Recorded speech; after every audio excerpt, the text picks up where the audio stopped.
Deputy CM power star Pawan Kalyan నటించిన OC మూవీకి piracy రూపంలో గట్టి దెబ్బ పడింది. విడుదలైన గంటల వ్యవధిలోనే నెట్లో మూవీ హల్చల్ చేస్తోంది.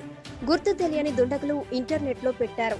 గంటలు మరవక ముందే ఫుల్ హెచ్డీ ప్రింట్ ఆన్లైన్లో దర్శనం ఇవ్వడంతో పవన్ కళ్యాణ్ ఫ్యాన్స్ మండిపడుతున్నారు. ఇప్పటికే వేల మంది డౌన్లోడ్ చేసుకున్నట్లు తెలిసింది.